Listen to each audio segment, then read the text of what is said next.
Good morning students. आज आपके सामने class 10th subject SS civics का चैप्टर 2 इसका लेसन इंट्रोडक्शन और अभ्यास के प्रश्न करवाऊंगा। आप सभी बच्चों ने ध्यानपूर्वक सुनना है। चैप्टर का नाम है संघवाद। संघवाद क्या है? ऐसी शासन व्यवस्था जिसमें शासन के दो या अधिक स्तर होते हैं। तो संघवाद के अंदर जो है शासन के दो या दो से ज्यादा स्तर पाए जाते हैं। एकात्मक, ऐसी शासन व्यवस्था जिसमें शासन का एक ही स्तर पाया जाता है। एकात्मक व्यवस्था के अंदर जो है शासन का एक ही स्तर पाया जाता है और बाकी इकाइयां उनके अधीन होकर काम करती है और दूसरी इकाइयां जो है उस सरकार के अधीन होकर कार्य करती है। शक्तियों का बंटवारा। संघीय शासन व्यवस्था में केंद्र, राज्य और स्थानीय स्तर पर शक्तियों का बंटवारा किया जाता है। जो संघीय शासन प्रणाली होती है इसके अंदर जो है शक्तियों को बांट दिया जाता है। जैसे कौन सी शक्ति केंद्र सरकार के अधीन है, कौन सी शक्ति राज्य सरकार के अधीन है और कौन सी शक्ति स्थानीय सरकार के अधीन है। इस तरह जो है शक्तियों का बंटवारा हो जाता है। भारतीय संविधान में शक्तियों का बंटवारा। भारतीय संविधान में 3 सूचियां है: संघ सूची, राज्य सूची और समवर्ती सूची। इनके अंदर जो है अलग अलग विषय हैं और शक्तियां भी जो है इनमें अलग अलग दी गई हैं। विषयों के संघीय व्यवस्था वाले कुछ देशों के नाम: भारत, अमेरिका, ऑस्ट्रेलिया, दक्षिण अफ्रीका, बेल्जियम। ये जो है कुछ संघीय शासन व्यवस्था वाले देश हैं। विषयों के एकात्मक व्यवस्था वाले कुछ देश: जिन देशों के अंदर एकात्मक शासन प्रणाली पाई जाती है जैसे श्रीलंका, चीन, नेपाल, फ्रांस, आयरलैंड इत्यादि। ये कुछ ऐसे देश हैं वर्ल्ड के जिनमें एकात्मक शासन प्रणाली पाई जाती है। इसके बाद आपका भाषाई राज्य। 1950 में भारतीय गणतंत्र की स्थापना के बाद भाषाई आधार पर अनेक राज्यों का गठन हुआ। तो 1950 के अंदर जो है हमारे देश के अंदर जो है गणतंत्र की स्थापना हो गई और उसके बाद से जो है भाषा के आधार पर कई राज्यों का निर्माण हुआ।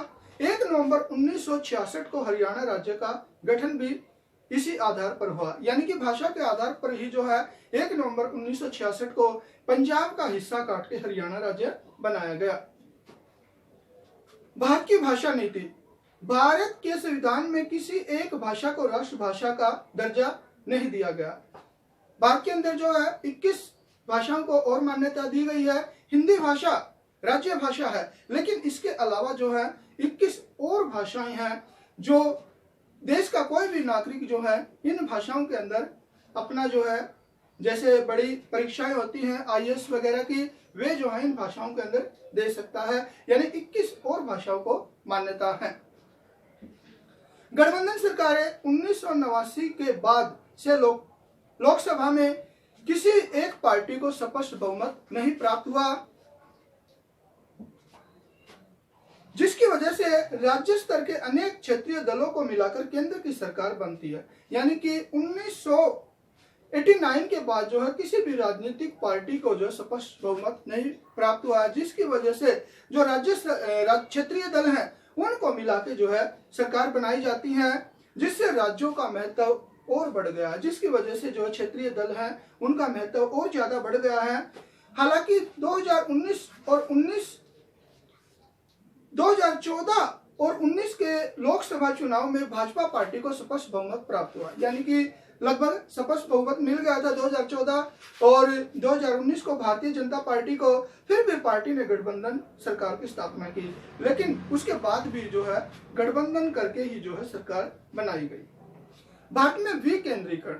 1992 के संविधान संशोधन के द्वारा सत्ता का विकेंद्रीकरण करके शासन को 3 स्तरीय बना दिया। यानी कि 1992 से पहले जो है 2 स्तरीय शासन था, लेकिन 1992 के बाद जो है 3 स्तरीय शासन बना दिया गया। पहला है केंद्रीय सरकार, दूसरा है राज्य सरकार, तीसरा है स्थानीय सरकार। यानी कि जो है 3 स्तर पर सरकारें स्थापित हो गई। अब इसके बाद जो है ये तो था आपका लेसन इंट्रोडक्शन का कुछ भाग। चैप्टर के प्रश्न समझाने से पहले जो आपको समझाया जाता है ताकि आपको प्रश्न अच्छी तरह से समझ में आ जाए। अब देखिए अभ्यास के प्रश्न। भारत की संघीय व्यवस्था में बेल्जियम से मिलती जुलती एक विशेषता और उससे अलग एक विशेषता को बताइए। यानी कि भारत और बेल्जियम की कौन सी विशेषता जो है मिलती जुलती है और कौन सी विशेषता जो उससे मिलती जुलती नहीं है। भारत की संघीय व्यवस्था में बेल्जियम से मिलती जुलती एक विशेषता और एक अलग विशेषता निम्नलिखित है।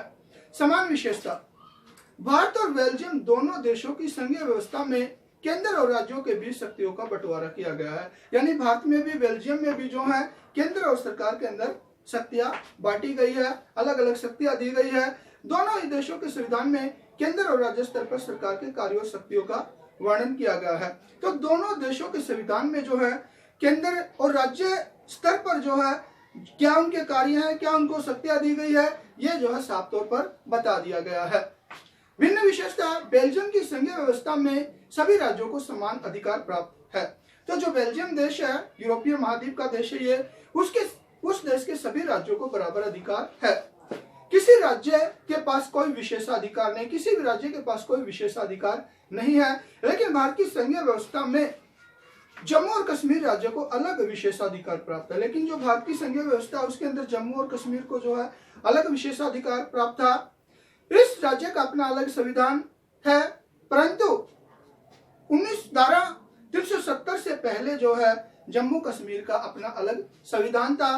लेकिन जैसे धारा 370 खत्म कर दी गई उसके पश्चात जो है इसमें कुछ बदलाव आया है। क्वेश्चन नंबर 2, शासन के संघीय और एकात्मक स्वरूपों में क्या क्या मुख्य अंतर है, इसे उदाहरण के माध्यम से स्पष्ट कीजिए। संघात्मक शासन व्यवस्था में शासन के 2 या 3 स्तर पाए जाते हैं। जो संघात्मक शासन प्रणाली होती है उसके अंदर जो है शासन के 2 स्तर भी हो सकते हैं, 3 स्तर भी हो सकते हैं। केंद्रीय स्तर पर केंद्र सरकार, राज्य स्तर पर राज्य सरकार और स्थानीय स्तर पर स्थानीय संस्थाएं जैसे ग्राम पंचायत, पंचायत समिति, जिला परिषद, नगर निगम आदि अपनी शक्तियों का प्रयोग करते हैं। यानी कि अलग अलग क्षेत्र में ये अपनी अलग अलग शक्तियों का प्रयोग करते हैं। जबकि एकात्मक व्यवस्था के अंतर्गत पूरे देश में एक ही सरकार का शासन चलता है। लेकिन दूसरी तरफ जो एकात्मक शासन प्रणाली होती है उसके अंदर जो है पूरा देश का जो है वही जो केंद्र सरकार वाली सरकार होती है वही जो है शासन चलाती है। उदाहरण के लिए भारत एक संघीय शासन वाला देश है, तो भारत एक संघात्मक शासन प्रणाली वाला देश है। केंद्र स्तर पर केंद्रीय सरकार, राज्य स्तर पर 28 राज्य सरकारें तथा स्थानीय सरकार स्तर पर पंचायती और शहरी राज्य संस्थाएं कार्यरत है। यानी कि केंद्र स्तर पर तो केंद्र सरकार है, राज्य स्तर पर 28 राज्य सरकारें स्थापित की गई है और जो स्थानीय स्तर है वो जो है गांव के क्षेत्र के अंदर ग्राम पंचायत या जैसे शहरों के अंदर नगर पालिका वगैरह जो है ये जो अपना शासन चलाती हैं। जबकि श्रीलंका, चीन, फ्रांस में एकात्मक व्यवस्था है। दूसरी तरफ श्रीलंका, चीन, फ्रांस के अंदर एकात्मक शासन प्रणाली पाई जाती है और वहां सरकार का एक स्तर पाया जाता है और वहां पर जो सरकार का केवल केंद्रीय स्तर ही मिलता है। क्वेश्चन नंबर 3, 1992 के संविधान संशोधन से पहले और बाद के स्थानीय शासन के 2 महत्वपूर्ण अंतरों को बताइए। ध्यान दीजिए, 1992 के संविधान संशोधन के पहले और बाद के स्थानीय शासन के 2 महत्वपूर्ण अंतर इस प्रकार हैं। पहला, 1992 से पहले भारत में 2 स्तरीय केंद्र सरकार और राज्य सरकार शासन व्यवस्था में थी। यानी 1992 से पहले जो है 2 स्तर पर शासन व्यवस्था पाई जाती थी, केंद्र सरकार और राज्य सरकारें। लेकिन 1992 में 3 स्तरीय केंद्र सरकार, राज्य सरकार और स्थानीय संघीय शासन व्यवस्था लागू कर दी गई। लेकिन 1992 के बाद जो है 3 स्तर पर जो है सरकार बना दी गई, केंद्र सरकार, राज्य सरकार और स्थानीय स्तर पर सरकार बना दी गई। 1992 से पहले स्थानीय शासन संस्थाओं के चुनाव समय पर करवाना अनिवार्य नहीं था। तो 1992 से पहले भी जो है कई जगह स्थानीय शासन व्यवस्था थी, लेकिन उनका जो है सही समय पर चुनाव नहीं होता था। टाइम मान लीजिए खत्म होने के बाद भी उनका चुनाव नहीं होता था। लेकिन 1992 के बाद इन संस्थाओं के चुनाव समय पर करवाना अनिवार्य कर दिया। लेकिन 1992 के बाद क्या हुआ कि इन संस्थाओं का, स्थानीय संस्थाओं का चुनाव जो है समय पर करवाना जरूरी कर दिया। हर 5 वर्ष के बाद जो है इन संस्थाओं का चुनाव जरूरी हो गया। इसके बाद है गठबंधन सरकार से क्या तात्पर्य है। जब किसी देश में व्यवस्थापिका में किसी भी राजनीतिक दल को सरकार निर्माण के लिए स्पष्ट बहुमत प्राप्त नहीं होता है तो ऐसी स्थिति में विभिन्न राष्ट्रीय एवं क्षेत्रीय दलों को मिलाकर बनाई गई सरकार को गठबंधन सरकार के नाम से जाना जाता है। मान लीजिए किसी भी राजनीतिक पार्टी को, किसी भी दल को जो है स्पष्ट बहुमत प्राप्त नहीं हुआ है, तो ऐसी स्थिति में क्या है कि वो दल जो है दूसरे दलों के साथ मिलकर, चाहे वो क्षेत्रीय दल है चाहे वो राष्ट्रीय दल है, उन दलों के साथ मिलकर जो है सरकार बनाता है। तो ऐसी सरकार को जो है गठबंधन सरकार का नाम दिया जाता है।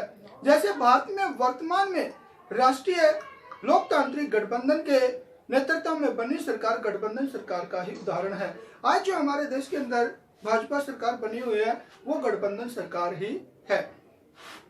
अच्छा बच्चों, तो आज जो है आपके सामने सिविक्स का चैप्टर 2 के लेसन इंट्रोडक्शन और अभ्यास के 4 क्वेश्चन समझा दिए हैं।